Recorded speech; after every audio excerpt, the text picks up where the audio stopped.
So thank you for joining for the Module 3 systems training. So I think a lot of you probably attended the Module 2 systems training and are kind of active and getting into that system and getting used to it. So some of the information will be pretty similar to what you learned and are continuing to learn with Module 2.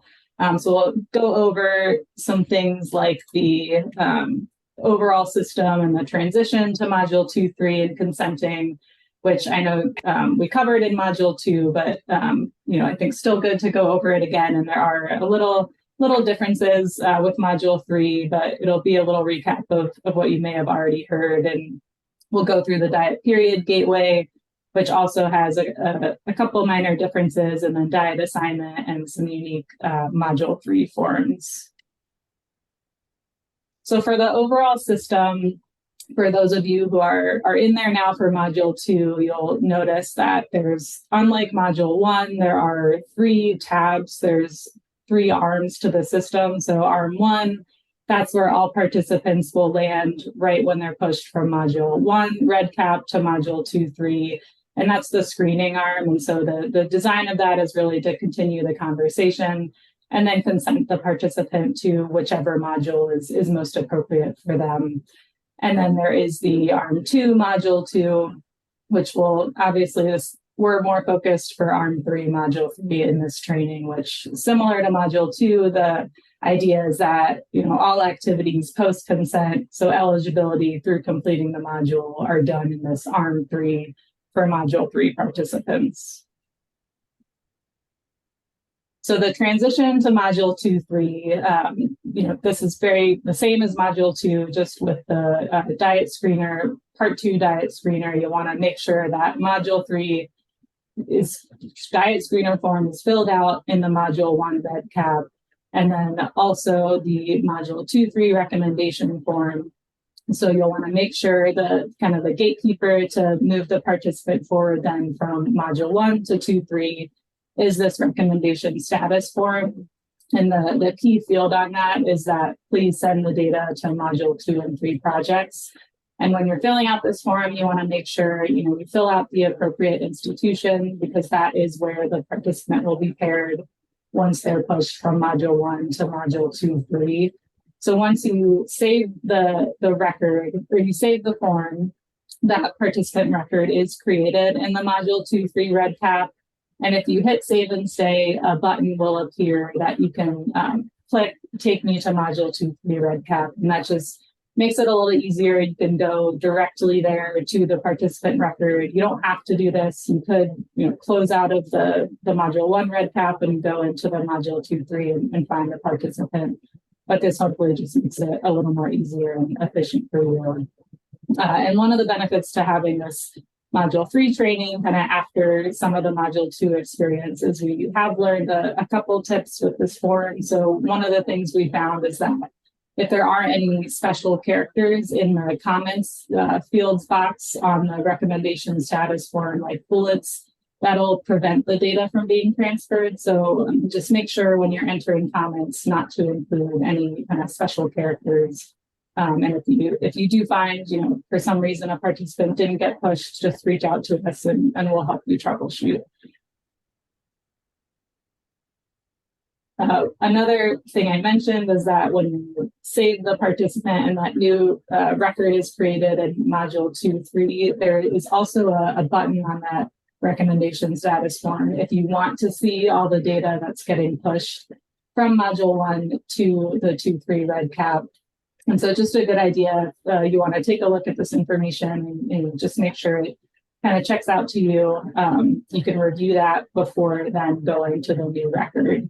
One note, we have heard feedback that it would be helpful to have the diet screener data also pushed to the M2, 3 REDCap. So this is something we're kind of brainstorming on, what makes sense to get this information over, whether it is pushing it similar to this Module 1 information, or if it's creating a Excel file in the file repository in the M2, M3 REDCap. We're investigating that now. But in the meantime, we just recommend kind of, for now, printing or noting the key diet screener information until we can get that information pushed in some way to the Module 2, 3 REDCap. So for consenting, this will look very familiar as well. So initially, when a participant, you've filled out that recommendation status form, push them to the Module 2-3 REDCap, they're going to fall in this ARM 1, the screening arm. And we assume, when you're first interacting with a participant, either you're going to log a communication or you're going to enter the consent visit date that's getting scheduled, which you'll want to enter in the visit gateway form. And it's important to enter it there. That'll drive a day before reminder for the participant for their consent visit. So you want to make sure you do that. And then the consent forms really follow a similar workflow to Module 1. So you have the Module 3 consent ready form. That is a key gatekeeper to the Module 3 participant informed consent. So once you fill out that Module 3 consent ready form, that'll release the Module 3 participant informed consent. And if your site has particular witness signature forms, those will get released as well. And then the participant informed consent, once that's complete, will release the staff consent checklist and the Module 3 informed consent, the coordinator facing form. So these are kind of the key steps, and all pretty much mirror the Module 2 and Module 1 consent process.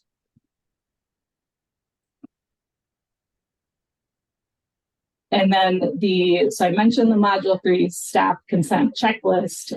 That then is a gatekeeper itself to the next step. So you'll want to make sure you check the verify box on the Module 3 staff consent checklist. And what that does is releases the module start form, which this was a new form in Module 2, and it is also in Module 3. It's the same setup, just the key difference will be instead of create record in Module 2, you want to make sure you click create record in Module 3. And then similar to the Module 2-3 recommendation status form, if you click save and stay, that will have this button appear that you can click take me to Module 3 ARM, and you go directly to the participant record in Module 3.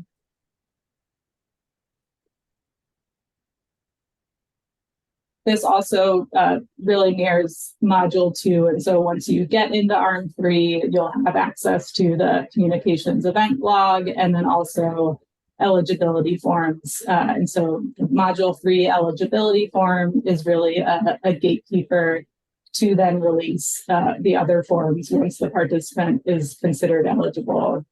And I think we do have to update some of these screenshots here. Because I see instead of this POC HBA A1C form, we have a screening evaluations form.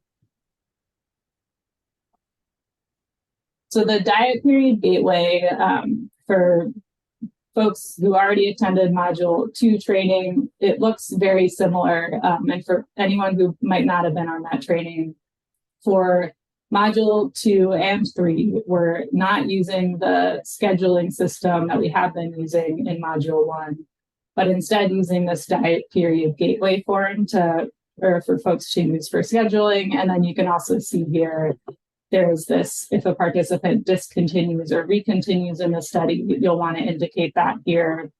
And then we also have this notification history table where this will automatically update for any automated notifications that the participant receives. A key difference, though, in Module 3 compared to Module 2 is that there's no meal pickup or delivery schedule section, because that's irrelevant to Module 3. And then we did also add these buttons to resend the ASA24 recall link, or if a participant was randomized to ASA24 record, you can send that link as well. And these will be the direct links to the questionnaires themselves, not the REDCap form. So part of the reason for wanting to add those is there aren't daily electronic reminders like there are in Module 1 and Module 2 for Module 3. A lot of that, I think, there's more paper itineraries of what participants need to do. And so if it's needed to resend any of the links, you can use this form to do that directly.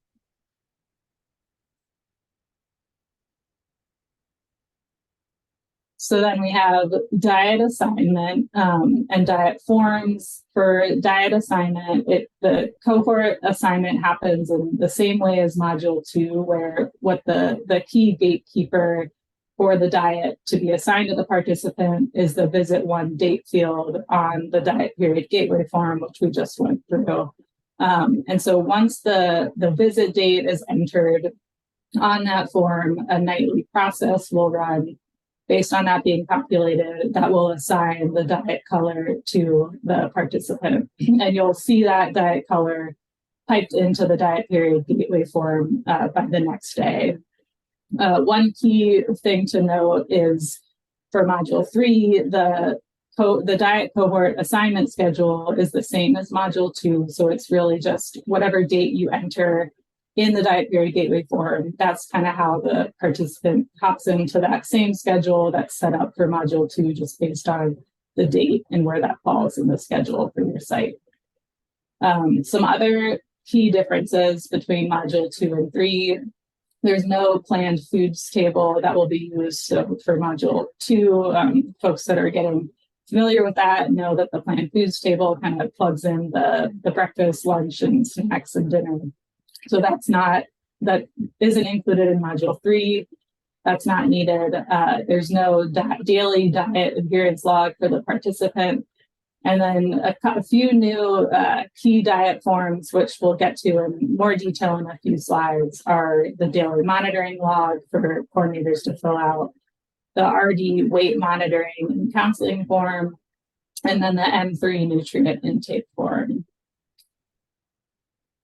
But before getting to those, just wanted to cover the energy calculation form. So the energy calculation form, again, very similar to Module 2, just with a couple slight differences. So just to recap, for the energy calculation form, at the top of the form, we pipe in the information from Module 1. And then also below that, the calculations and the fields feeding into the calculation default to that information, but they're editable so that if it's appropriate, you can update this information. And so one example would be with the sex. The calculations require a binary assessment of sex at birth. So if a participant had indicated intersex in Module 1, the coordinator should update male or female as appropriate for the calculation to run. But the key differences with Module 2 are the questions 6 and 7, so the activity level. So activity level for work, school, home, that only has the very light option, so it defaults to very light in Module 3. And then for the activity level during leisure in Module 2, there were 5 options. For Module 3, there's 4 options. It excludes that very active option. So none of the participants in Module 3 will have very active as their leisure activity level. And then I had mentioned, based on how those numbers change in the energy calculation form, the calculations will populate, and then the additional fields should be entered that are appropriate for the participant, and the Mifflin will show up if the data meets those requirements. So I mentioned the daily monitoring log. So for Module 3, this is a repeating form. It will show up for each diet period, and it houses a lot of information. So unlike Module 2, in Module 2, we had a weight form by itself that the coordinator entered the participant's weight each day. That won't, that's not relevant to it's relevant to Module 3, but we don't have a weight form in itself. The weight is entered on this daily monitoring log form. So in addition to the weight, there's details on the meal times, visitors, water intake, physical activity, a bunch of information. So this is a really key form for coordinators to fill out. And since it's a repeating form, each day you'll add a new form to add this information. The RD weight monitoring and counseling form, this is also a daily form, but unlike that daily monitoring log, it's not a repeating form. All of each day is listed in the same form. So you can kind of see it in this screenshot where we have day 1, day 2, and it'll go through the whole diet period. So all study days are tracked in the same form. There'll be 3 forms total, 1 for each diet period. And I know one of the things I know coordinators and study staff will find helpful or found was a request for module 2 is kind of to know what information feeds into what forms. And so for this form, some of that daily monitoring log information gets populated here so that the weight will type in from the daily monitoring log, and then also whether any foods weren't eaten, and any reasons for that.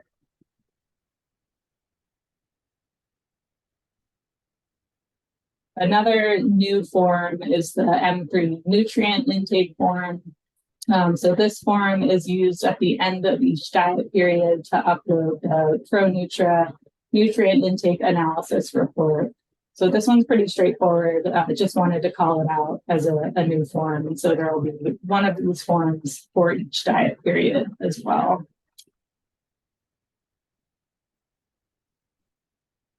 The meal test forms, we wanted to call this out because there are some differences between module 2 and module 3 for this one. So for module 3, because there is both the DSMT and the LMT, this form has the form, there'll be 2 of these forms, 1 for each, but you'll indicate whether the relevant form is for the DSMT or the LMT and fill out the form as appropriate. So you can see that both in the checklist and the meal test administration form, you'll just indicate whether it's for DSMT or for LMT.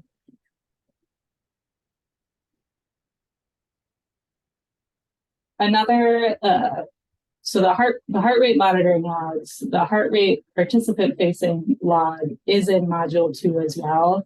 But there's another new log, which I think, so it can get a little confusing. So we wanted to make sure that we called this out here and distinguish both. So the heart rate monitoring participant facing log, the purpose of this log is that for the last 3 days of the diet period, when the participant is consistently wearing the heart rate monitor, we want to know whether they took that off. And so we want to know the date and the time and kind of the details around that, to have that context in the data. And then the heart rate monitoring coordinator facing log is new to module 3. So the purpose of this log is there had been that change in the protocol where if a participant does exercise, intense physical activity in module 3, we want the heart rate monitor put on that participant to track their heart rate during that activity. And so the purpose of this coordinator facing log is to track those times when the heart rate monitor is put on during physical activity in module 3. So that's the key distinction between these 2 heart rate monitoring logs in module 3. And we tried to make it clear in REDCap, one says participant facing and one says coordinator facing. So this slide is a little sad, but we didn't want to go into all the details on each form, because a lot of them are pretty straightforward and once you get into it. So what we did was want to call out the new forms that are in module 3. So we have the DLW, the DEXA, 6-minute push test, and long distance corridor are some of the forms you'll notice aren't in module 2, but are in module 3 because of the protocol.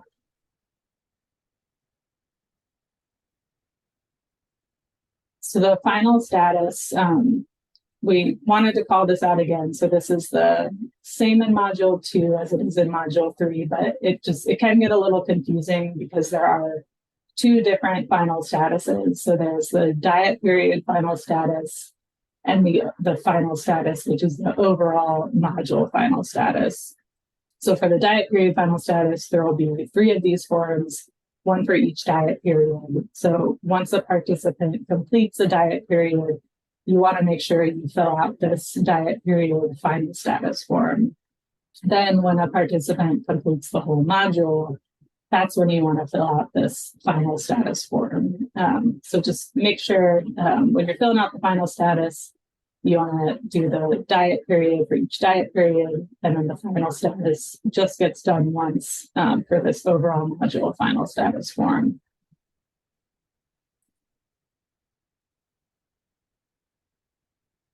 And in regards to the demo access, we'll have the same demo system that for if you were in the Module 2 training and you got the Module 2 demo access, you will have that same, it'll be the same demo system, and you'll use your same demo login information. And so we plan to have the new Module 3 system pushed to that same demo site next week, and we'll notify you all when that's done. And if you are a new, your site's only doing Module 3, we'll make sure we get your demo access all set up in the Module 2-3 demo system. And then we'll also be updating the map next week for you all to take a look at. And we'll make sure, I think similar to Module 2, there was some feedback on understanding which form opens what and what feeds into what. So we'll make sure we update with a similar flow for Module 3 as we did for Module 2. But I feel like I flew through that, so I want to stop and see if anyone has any questions about any of the information we went through for Module 3.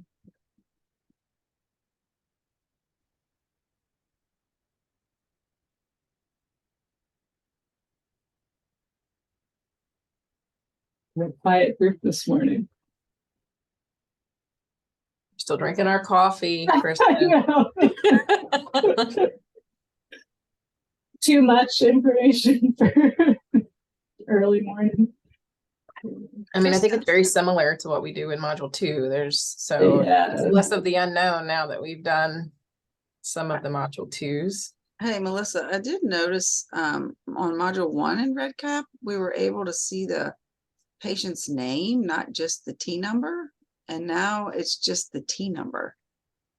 That is a known issue we are working on, and thank you for your patience while we, once we get Module 3 launched, I think we will be able to circle back and address some of the issues that we definitely have a known list.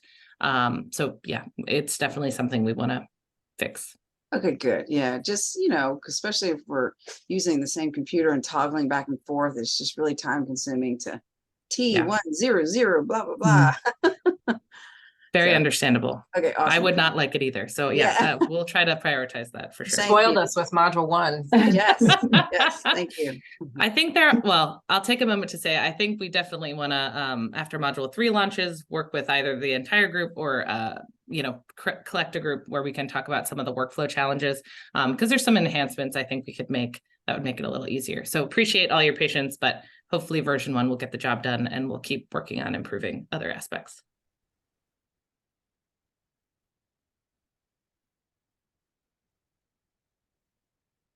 This is Eileen from Chicago Northwestern. I have a question about the energy calculation form. Can you go back to that slide, please?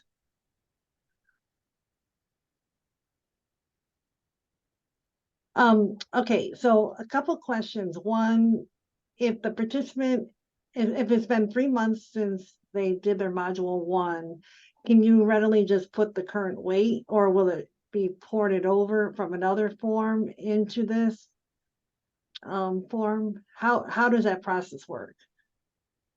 So this is Sophie. I can answer this question. So for all the weight, for the first time, it was default to the Module 1. If it's been more than 3 months, then we need to re-weigh the participant, and then we need to manually enter the new weight. And I'm sorry, I didn't hear. I know that we have to re-weigh them, and then where that weight is captured, where that current, the new weight. the new weight is you change that initial value. It says 80. So Right. you raise that 80 and enter the new weight. Okay, that's why I just want to verify. You enter it right there in this form. Right.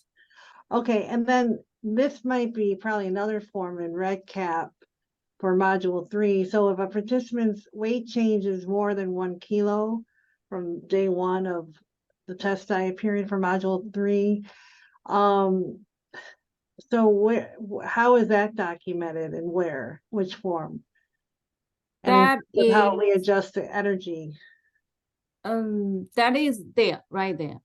So the number 1, 2, 3 is the data or pipe from the monitoring, daily monitoring log.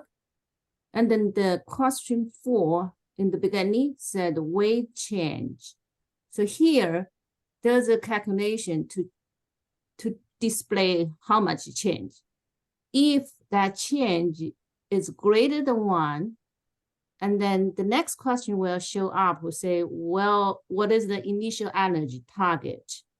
And then the number 4, when you look at the day 2, the number 5 and number 6 show up. And then here it will ask you, is there any energy adjustment needed? So when you look at day 1, the weight change is 0, which means it's less than 1 kilogram. So they don't need to answer those number 5 and number 6. So those are the place they can address whether the energy adjustment needed. Okay, so if there is an energy adjustment, so there's a pull down menu there. Yes. What would be seen? What would the user be able to see on that pull down menu? Is it just different lists of calorie levels? Yes. Oh, Like okay. All right. That's what I was Yeah. wondering. Yeah, that's exactly same as the energy calculation form. There's one ask what is the calorie level, like 1400, greater than all of those.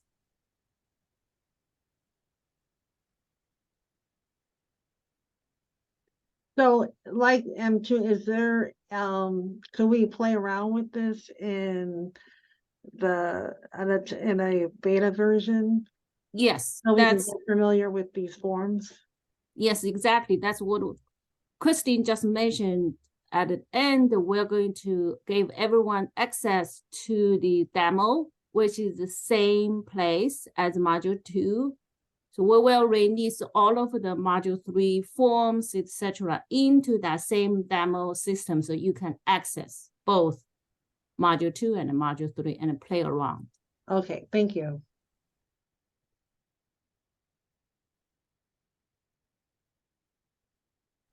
I had a question about the scheduling features. I know you changed it so that we can input the dates into the form rather than the scheduling, but I'm just curious if we still have access to the calendar feature. We might be one of the only sites that actually uses and really likes the calendar feature in module 1. So we've actually found a really good workflow to use the calendar. So will that still be available in the module 2 and module 3 REDCap projects? I You don't. can- Oh yeah, go Sorry. ahead. Sorry, Kristen. We can certainly turn on the feature. The challenge will be it won't be hooked up to the iterable and the reminders piece. So is that double work, or do you still feel like that would work for your site? Yeah, we kind of use it as a quick Okay. way to get to a participant's record. So we're like, Ah. oh, this is the participant we have on Friday. And that way the I see. staff who have, the different jobs for those visits can easily get to the record home. Okay, we can definitely give you access to the calendar, and maybe we'll just follow up after we implement it to make sure there's nothing that you had in module 1 that's not there. Because off the top of my head, I don't think it would limit anything, but yeah, we can follow up to make sure. Okay. Yeah, we wouldn't need it to be linked to the automatic reminders, just Good. as Okay. Sure. another way to, Yeah. Thank you. Yeah, no, good question. And I know too, I think we're still getting all our different reports set up. And so I think we also need to build some more reports of the schedule using this diet period gateway so that those are also accessible in the system in a compiled report format.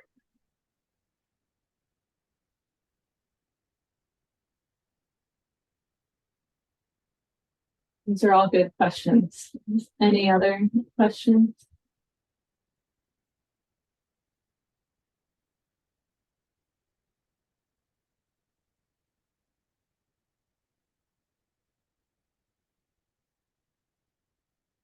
Well, I think we can end a little early then. And yeah, these are all, we'll make sure we get the slides and the video, the recording accessible. And then we do have another training tomorrow if anyone from any of your sites couldn't make it.